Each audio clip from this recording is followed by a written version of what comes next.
नमस्कार। Super India news TV में आपका स्वागत है। मैं हूं राजेश आर्य। आइए देखते हैं आज का विशेष से भी विशेष समाचार।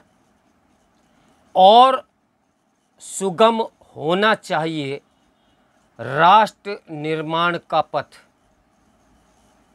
भविष्य हमारा है, पर तभी जब हम अपने हिस्से के दायित्वों का निर्वाह करते हुए नए भारत के निर्माण में समुचित सहयोग करेंगे। देश आज अपना स्वतंत्रता दिवस मना रहा है।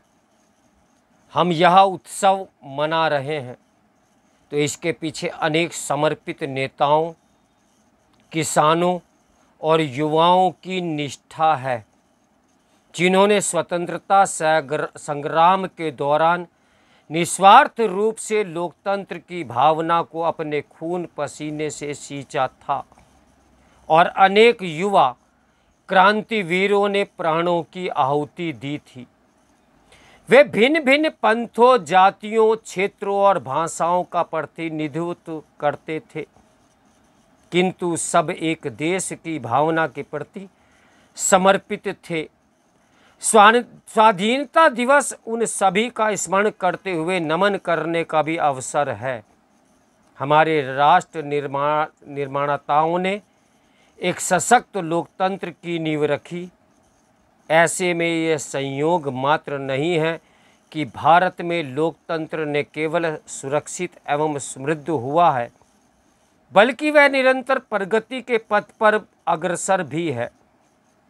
यह तथ्य आज की तारीख में विशेष रूप से उल्लेखनीय है, क्योंकि पड़ोसी देश एक एक कर लोकतंत्र से विमुख हो रहे हैं।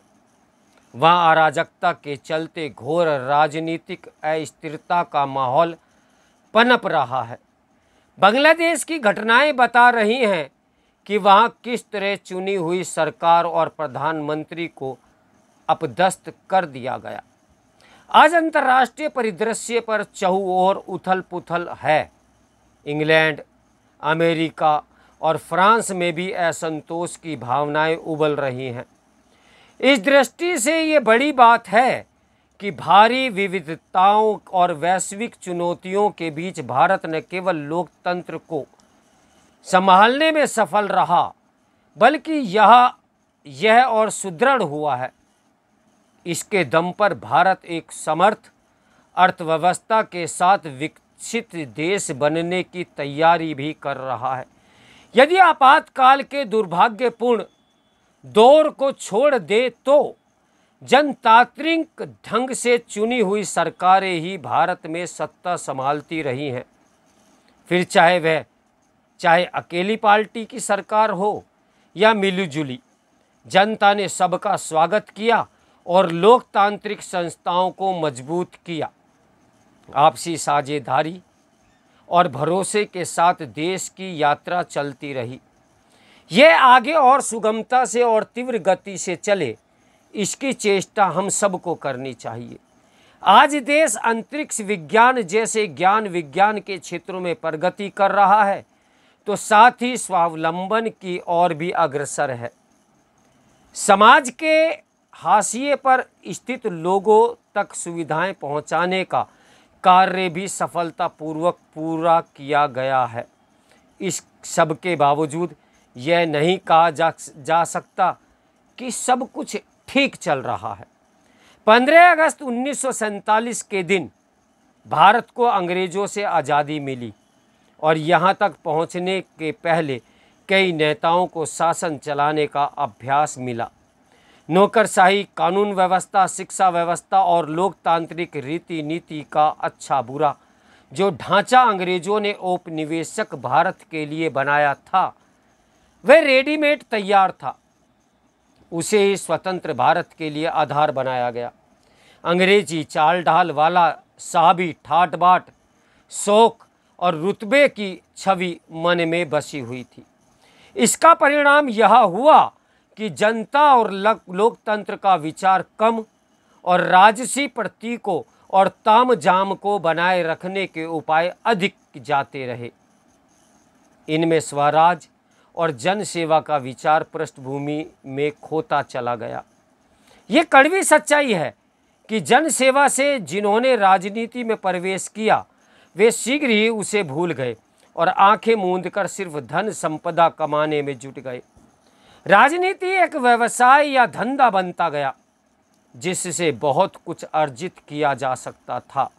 अनेक नेताओं की संपदा जिस तरह तीव्र गति से बढ़ी वह अकल्पनीय है। उनमें आय से अधिक संपत्ति के मामले तो आम हैं, चाहे कुछ पकड़े गए हों या नहीं पकड़े गए हों। राजनीति का व्यापारीकरण भी होता चला गया।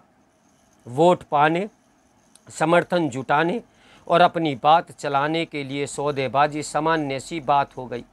अधिकांश दलों और नेताओं के लिए विचारधारा का कोई मूल्य महत्व नहीं रह गया है। आम चुनावों में सैकड़ों करोड़ की जब्ती होती है और जो पकड़ में नहीं आता उसकी तो बात ही नहीं की जा सकती। चूँकि अपराध सिद्ध करना लगभग असंभव सा कानूनी खेल बन गया है, अतः तमाम नेता जमानत लेकर राजनीति में सक्रिय रहते हैं। एक किस्म के दायित्वहीन नेताओं की भीड़ जमा होती जा रही है, जिन्हें देश, समाज और संस्कृति किसी की भी चिंता नहीं है। वे सिर्फ अपने और अपने परिवार और अपनी पार्टी का ही भला देख रहे हैं। भ्रष्टाचार अब एक स्वाभाविक आचरण होता जा रहा है और हर आदमी उसे जीने के लिए बाध्य सा हो रहा है। बीते दिनों ऐसा बहुत कुछ हुआ जो देश के लिए शर्मनाक है और शर्मसार कर रहा है। बिहार में एक पखवाड़े के भीतर कई छोटे बड़े नवनिर्मित से लेकर निर्माणाधीन कई पुल ध्वस्त होकर जलमग्न हो गए। रेल की कई दुर्घटनाएं हुई जिनमें जान माल की बड़ी क्षति हुई। दिल्ली में कोचिंग सेंटर में जलभराव से विद्यार्थियों की मृत्यु हो गई। लाखों छात्र नीट और नेट की परीक्षा की गड़बड़ियों से राष्ट्रीय स्तर पर त्रस्त हुए। हाथरस में एक आध्यात्मिक गुरु के पास पहुंची भीड़ कुछ इस तरह अनियंत्रित हुई कि 100 से अधिक लोगों को मुक्तिदाता गुरु चरण रज लेने में अपनी जान से ये हाथ धोना पड़ा। पहाड़ों पर पहले जंगल की आग ने बहुत कुछ बड़ा हरित क्षेत्र स्वाहा किया और अब तीव्र वर्षा सड़क और घर सबको तहस नहस कर रही है।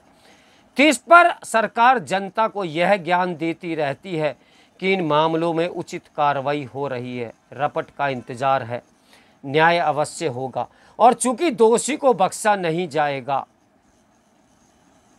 चूंकि जनता की स्मृति कमज़ोर होती है और नई नई समस्याएं हाजिर होती रहती हैं, लिहाजा पुरानी घटनाओं का असर उत्तरोत्तर कम होता जाता है। संसदीय कार्यवाही के संजीव प्रसारण से सभी को पता चलता है कि कौन क्या बोल रहा है। यह समझना अवश्य आसान हो जाता है कि वह ऐसा क्या बोल रहा है और क्यों बोल रहा है। आम लोग भी समझदार हो रहे हैं और लोकतंत्र का आज से समझने लगे हैं। आज आवश्यकता है कि अपने छोटे छोटे घरोंदों की सीमाओं को पहचाने। स्वाधीनता दिवस के अवसर को सुयोग्य बनाने की ज़रूरत है ताकि देश आगे बढ़ सके।